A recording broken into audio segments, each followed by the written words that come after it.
যুদ্ধ মনে করে গিয়েছেন, নবী আমার জায়েজ করিয়ে গিয়েছেন, কুরআন পাকের আয়াতে আল্লাহ জায়েজ করেছেন দুয়াকে খায়রকে, আর সেটাকে যদি কেউ বিদআত বলে ও বাদর নয়? ওর চাইতে তো বাদর ভালো। জি জি, ভালো কি ভালো না? জি ভালো। আমি একটা বাংলাদেশের মৌলবীর ব্যাপারে বলেছিলাম, ওই মৌলবীটা বলেছে নবী কবরে মরা মানুষ পড়ে আছে। তো আমি ওর ব্যাপারে বলেছিলাম যে ওর যদি মুখ দেখে নাও তো 7 দিন ভাত খাওয়া যাবে। তো কিছু চুজা আমার বিরুদ্ধে ভিডিও বানাচ্ছে যে নবী পাকের জামানায় একজন ব্যক্তি, একটা লোক খাটো ছিল, ওকে খাটো বলেছিল, তো নবী তাকে নিষেধ করেছিলেন বলতে, ডেটেছিলেন, সতর্ক করেছিলেন। আর জাহাঙ্গীর মুফতি হাদিসের বক্তব্য দিচ্ছে আর হাদিসের বিপক্ষে আমল করছে। তো আমি বললাম নবীর জামানায় মুসলমানকে বলা হয়েছিল, আমি যে তোমার বাপকে বলেছি মুসলমান প্রমাণ করুন।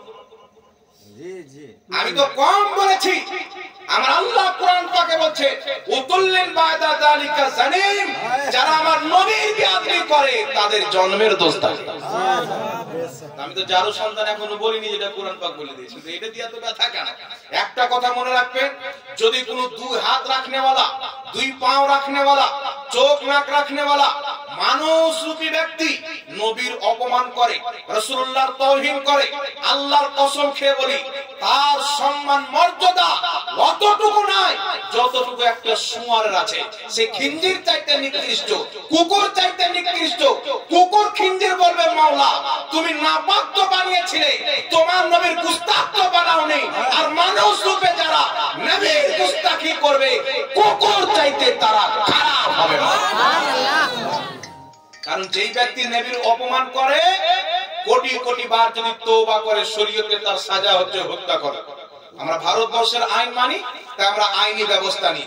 এখন আপনাকে কোরআন থেকে একটি দলিল দিচ্ছি, শুনে। কোরআনুল কারীমের মধ্যে একটি সূরা রয়েছে, 114টি সূরার মধ্যে একটি সূরার নাম হচ্ছে সূরাতুল কাহাফ। নামটা শুনেছেন? আসহাবে কাহাফ একটি গুফাতে ছিলেন, তিনাদের সাথে একটা কুকুর ছিল, যেই কুকুরটার নাম হচ্ছে তিতমির। আল্লাহ তাবারাক ওয়া তাআলা ওই কুকুরকে জান্নাতি দিবেন, বাকি যত কুকুর আছে ফানা হয়ে যাবে, কিন্তু ওই কুকুরকে আল্লাহ জান্নাতে দিবে। চিন্তা করেন, ওই কুকুরের মধ্যে এমন কি গুণ ছিল যে জান্নাতে যাবে? এমন কোন কাজ করলো যে জান্নাতে যাবে? আল্লাহর নবী কয়েকটা সাওয়ারি গণালেন, এরা জান্নাতে যাবে, ওর মধ্যে কিতমির নামক কুকুর, আসহাবে কাহাফের কুত্তা জান্নাতে যাবে। কারণ কি? কিতাবের মধ্যে এসেছে আসহাবে কাহাফের কুকুর আসহাবে কাহাফকে মহব্বত করত, ভালোবাসতো, তারা আল্লাহর ওলি ছিল, ওলিকে মহব্বত করত, তাই আল্লাহ পাক ওই কুকুরকে জান্নাতি বানিয়ে দিয়েছে। সুবহানাল্লাহ। তার চিন্তা করেন, ওলিকে মহব্বত করে কুকুর চলে গেল জান্নাতে, নবীর বেয়াদবি করে মোল্লা চলে গেল জাহান্নামে। কুকুরটা বেশি দামি হলো না মোল্লা বেশি দামি হলো? কুকুরটা বেশি দামি। এই জন্য কে বেশি দামি হলো? এই জন্য উলামায়ে কেরামের দুটো ভাগ রয়েছে, একটা হচ্ছে উলামায়ে হক আর একটা হচ্ছে উলামায়ে সু।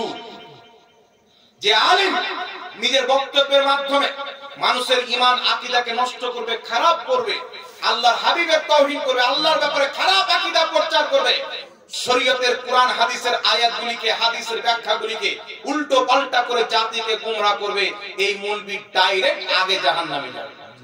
আর যেই মাওলানা নিজের জীবনে একজন ব্যক্তিকে একটা হেদায়েতের কথা বলবে, আল্লাহ সেই কথার বরকতে ওই আলিমকে তাজ পরিয়ে জান্নাতে পাঠাবে।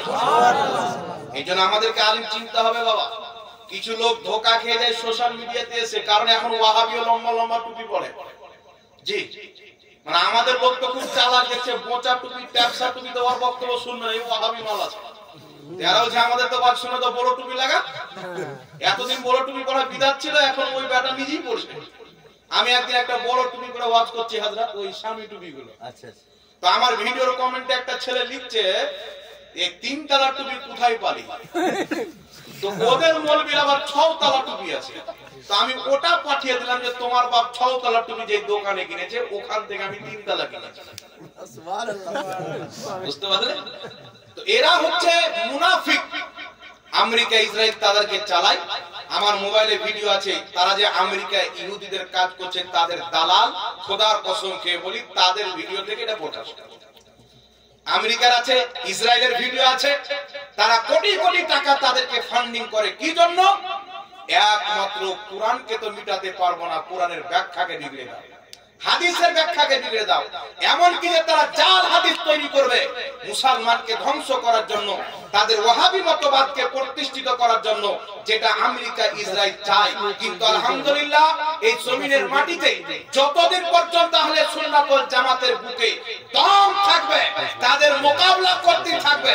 কারণ আজ থেকে 150 বছর পূর্বে যখন শিয়া ফিতনা, কাদিয়ানি ফিতনা, দেওবন্দি ফিতনা, তবলিগি ফিতনা, ওয়াহাবি ফিতনা চতুর সাইড থেকে যখন ইসলামকে ধ্বংস করতেছিল, নবীর অপমান করতেছিল, খোদাকে মিথ্যাবাদী লিখতেছিল, এই সমস্ত ফিতনা একা মোকাবেলা করেছিলেন ইমাম আহলে সুন্নাত আলা হযরত।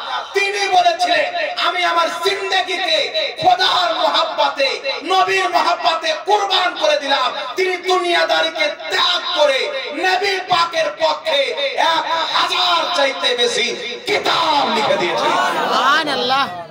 1000 চাইতে বেশি কিতাব লেখা মামুলি বাবা। এক একটা কিতাব দেখবেন 30 খণ্ড, 25 খণ্ড, 12 খণ্ড।